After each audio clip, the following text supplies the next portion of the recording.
ओम नमो नारायण। मार्गशीर्ष मास के कृष्ण पक्ष की इस एकादशी के व्रत को विशेष रूप से मोक्ष प्रदायक माना गया है। महाभारत के युद्ध में भगवान कृष्ण ने अर्जुन को गीता का उपदेश दिया था, इस तिथि को ही दिया था। यही कारण है कि मोक्षदा एकादशी को ही गीता जयंती भी मनाई जाती है। तो आप सभी को गीता जयंती की हार्दिक शुभकामनाएं। आज भगवान कृष्ण के दामोदर रूप की पूजा की जाती है। इस व्रत का विधान भी उत्पन्ना एकादशी के समान ही है।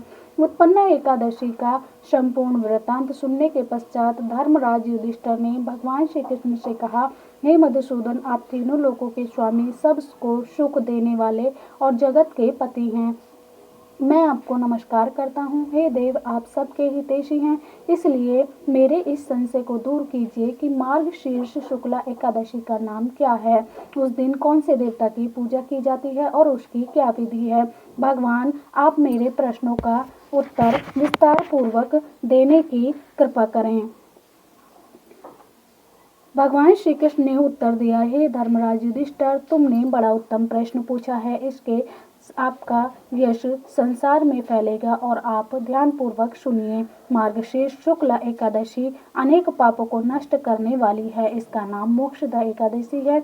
इस दिन दामोदर भगवान की धूप दीप नैवेद्य आदि से पूजा भक्ति करनी चाहिए। अब मैं एक अति प्राचीन कथा सुनाता हूँ कि इस प्रकार इस एकादशी का व्रत करने से नर्क गए हुए माता पिता पुत्र आदि को स्वर्ग की प्राप्ति हो जाती है। गोकुल नगर में वैखानस नाम का एक राजा राज्य करता था। उसके राज्य में चारों वेदों के ज्ञाता ब्राह्मण रहते थे। वह राजा अपनी प्रजा का पुत्रवत ही पालन करता था। एक समय रात्रि को स्वप्न में राजा ने देखा कि उसका पिता नरक में पड़ा है। स्वप्न देखकर राजा को बड़ा दुख एवं आश्चर्य हुआ और प्रातः काल होते ही विद्वान ब्राह्मणों से अपने स्वप्न की बात कही। राजा ने कहा, रात्रि को स्वप्न में मैंने अपने पिता को नरक में पड़ा देखा है और उन्होंने मुझसे कहा कि हे पुत्र, मैं नरक भोग रहा हूँ, मेरी यहाँ से मुक्ति करो। आप लोग मुझे कोई ऐसा तप दान व्रत आदि का उपाय बताइए जिससे मेरे पिता की मुक्ति हो जाए। उस पुत्र का जीवन व्यर्थ है जो अपने माता पिता का पूर्वजों का उद्धार न कर सके। एक उत्तम पुत्र जो अपने माता पिता तथा अपने पूर्वजों का उद्धार करता है, वह हजार मूर्ख पुत्रों से अच्छा है। राजा के ऐसे वचन सुनकर ब्राह्मण कहने लगे, हे राजन, यहाँ समीप ही भूत भविष्य वर्तमान के ज्ञाता पर्वत ऋषि का आश्रम है। आपके प्रश्नों का उत्तर वे भली भांति दे सकेंगे। ऐसा सुनकर राजा पर्वत मुनि के आश्रम में गए।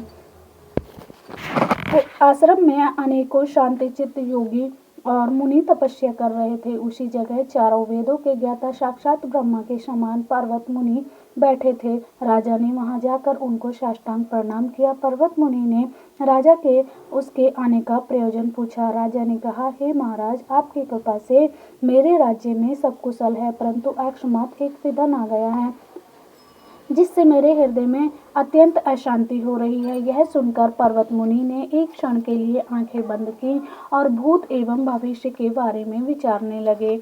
फिर बोले, राजन, मैंने अपने योग बल से तुम्हारे पिता के सब कुकर्मों को जान लिया है। उन्होंने पूर्व जन्म में सौत के कहने पर अपनी दूसरी कामातुर पत्नी को ऋतुदान मांगने पर भी नहीं दिया था। उसी पाप के फल से तुम्हारे पिता को नरक भोगना पड़ रहा है। तब राजा बोले, हे महात्मन, मेरे पिता के उद्धार के लिए निमित्त ही कोई उपाय बताइए।